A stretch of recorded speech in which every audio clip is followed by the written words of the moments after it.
We're back with the Tasmanian Tour Company, and today we're going to hit Sheffield. But Simon, where are we headed now? Okay, we're about to head down to Mole Creek Caves, which are very common caves in the area, well known as Maricopa Caves and King Solomon Caves. Maricopa Caves has the glowworms with the running streams through the middle. So that's quite unique to the area, and it's actually a very popular place, especially when you come from Sheffield across.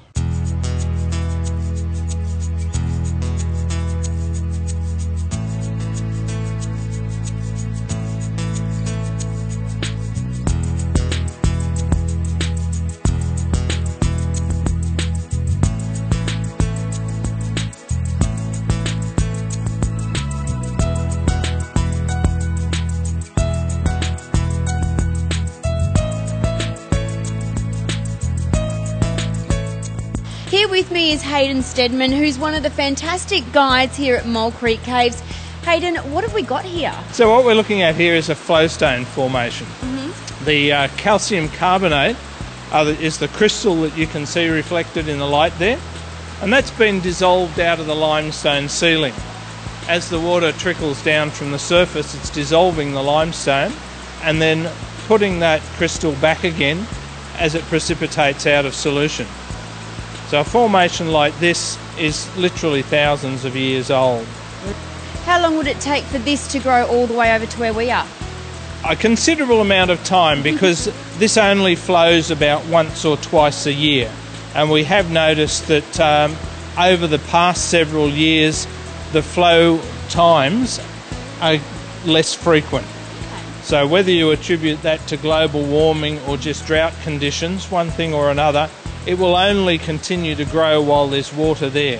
Hayden, this is just breathtaking. Yeah, it's hard to put up with as a workplace every day, but it gives you some concept of the forces of nature that have been at work. Not only the delicate formations and dripstones, but if you look to the left here, you can see the massive rocks that have been moved over time simply by the action of erosion and water moving through the cave. It's a matter of water flow, so hydronics, if you like.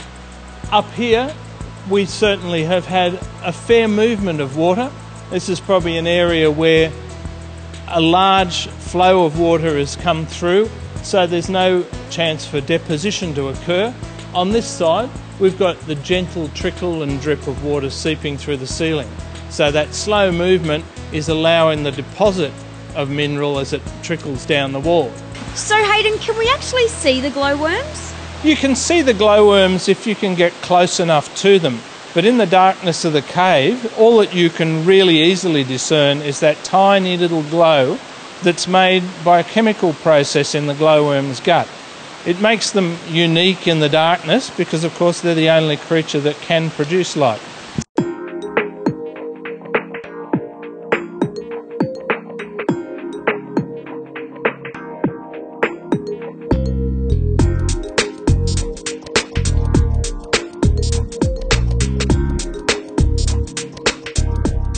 Simon, like most towns in Tasmania, it went through a bit of a tourism lull. What's this about? Okay, at the present time we're standing right here in front of Miral Park.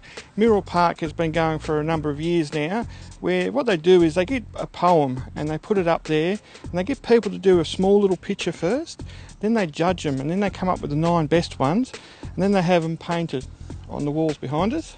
Now there's 2 ways. We have what we call the People's Choice Awards, where people can come along in the week up to the week extending to the weekend, make their vote and then decide who's the best one. And then we have 3 judges who decide which is the best one, and that's the overall one. And how long do these murals stay up? Okay, once the winner is decided by the 3 judges, then it is moved from here after 12 months and put down either in the street or at one end of the town so people can actually have a look at them. Fantastic, and that's how Sheffield got the tourism back, so it's well worth a look.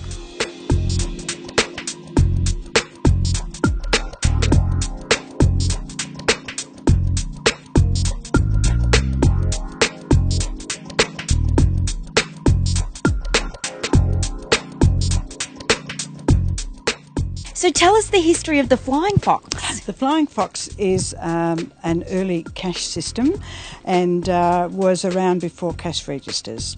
So basically every store around Australia, large store, would have had one, and the whole stores would have been crisscross with these wires, and the girls, when they dealt with customers, used to have to take the money, write out all the details, take it from here and put it onto one of these little wires, and it would go to an office right up into upstairs, because the person in the office would be able to see everything that was happening.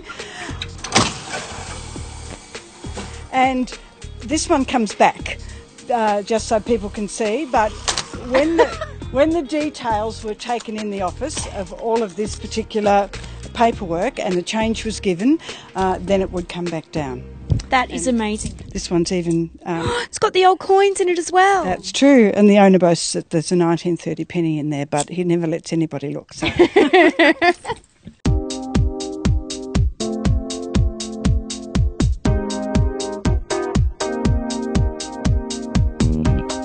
Now I'm here at a great little shop called the World of Marbles, and I'm here with Jan, who makes them. Jan, what kind of people come in here to see all the marbles? All kinds of people come in. A lot of people who grew up with marbles, the sort of baby boomers that played in the school playgrounds, so they come in to see what it's all about and sort of relive their youth, I guess. The children come in because they like to pick all the marbles in the toy room because they're like a lolly shop. Art collectors that collect glass, all kinds of people. So I remember playing marbles in the schoolyard, and for you I guess it's kind of grown into a real art form. That's right. It evolved from my paintings, and I was fascinated with the whole making of the marbles, so I decided to give it a go. Jan, how do you make all of these marbles? Okay, this one's what we call our fireworks marble or galaxy marble, and I've taken a little piece of rainbow coloured glass, attached it to in between two flat rods, fused it together and spun it. So how much can we buy a marble for? It depends whose marble you're buying. Ours sell for around the $85 to $115.